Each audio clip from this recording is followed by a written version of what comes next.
त्यांच्या काठावर एवढं सुंदर देखावा केलेला आहे।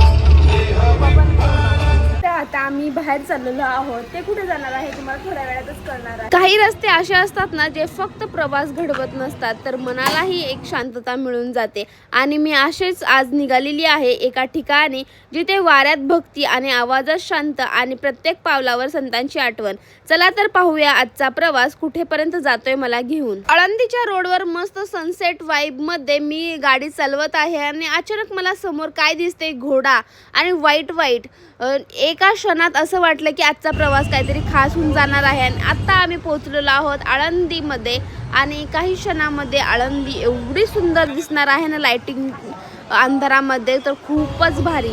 आम्ही पाहूनच थक्क झालो, आम्हाला माहिती नव्हतं एवढं सुंदर डेकोरेशन केलेलं आहे। आम्ही अचानकच फिरत त्या ठिकाणी पोहोचलो आणि एवढं भारी वाटलं ना ते पाहून, खूपच भारी। नदीच्या काठावर एवढं सुंदर देखावा केलेला आहे ना, आज मी तुम्हाला दाखवणार आहे। तर खूपच भारी या ठिकाणी केलेला आहे। 2च दिवस आहे, आज लास्ट दिवस आहे। तुम्ही पण लवकर येऊन बघा, खूपच छान प्रकारे देखावा केलेला आहे। चला तर दाखवते मी तुम्हाला, चला।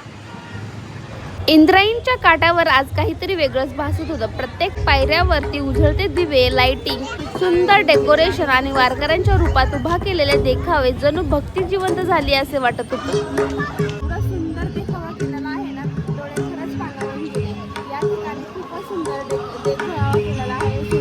संगीत आहे, खरंच खूपच छान आहे। आता थोड्याच वेळात इंद्रायणीची आरती सुद्धा होणार आहे आणि तुम्ही समोर बघू शकता किती भारी देखावा केलेला आहे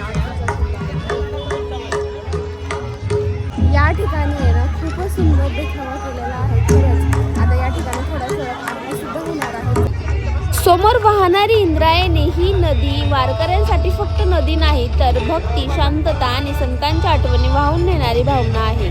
थोड्याच वेळात सुरू होणार होती भव्य आरती। दिव्यांचा प्रकाश, मंत्रांचा आवाज आणि इंद्रायणीच्या पानावर चमकणारे ते रिफ्लेक्शन खरंच डोळे पाणवतील असा मुमेंट होता।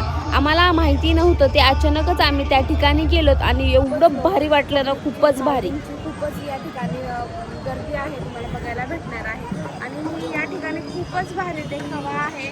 फक्त 2च दिवस आहे, लवकर येऊन तुम्ही बघा।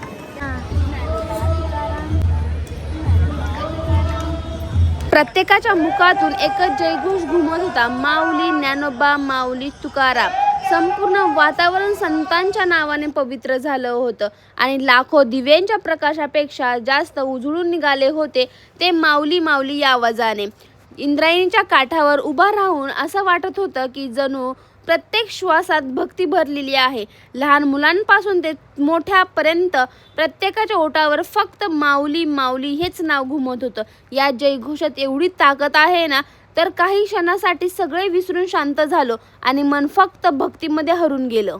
जो भक्त देवाच्या द्वारी संतांच्या भूमीत काही क्षण उभा राहतो ना, त्याचं मन आणि आयुष्याला योग्य दिशा मिळाल्याशिवाय राहत नाही। लाखो वारकरी आळंदीत येतात कारण ही जागा फक्त जागाच नाही तर माऊलींची भूमी आहे।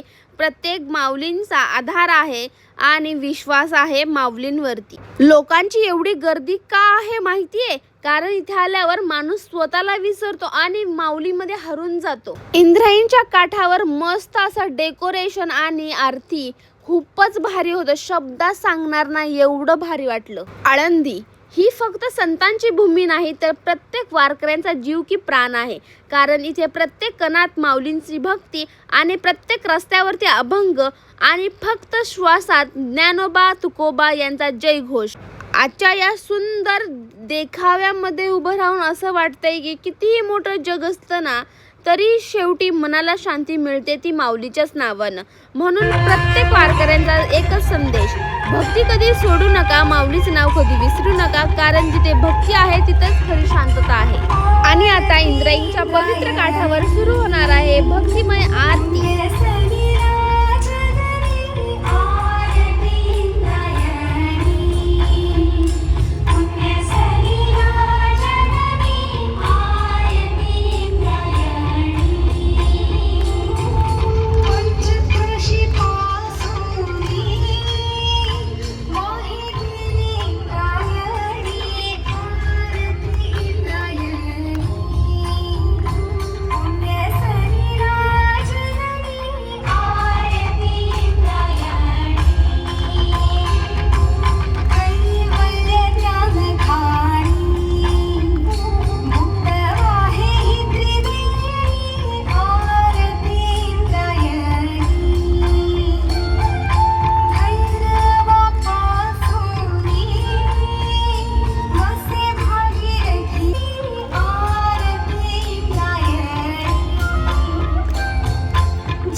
जर माझा ब्लॉग आवडला असेल तर लाईक करा, शेअर करा आणि सगळ्यात महत्त्वाचं म्हणजे सबस्क्राईब करायला विसरू नका.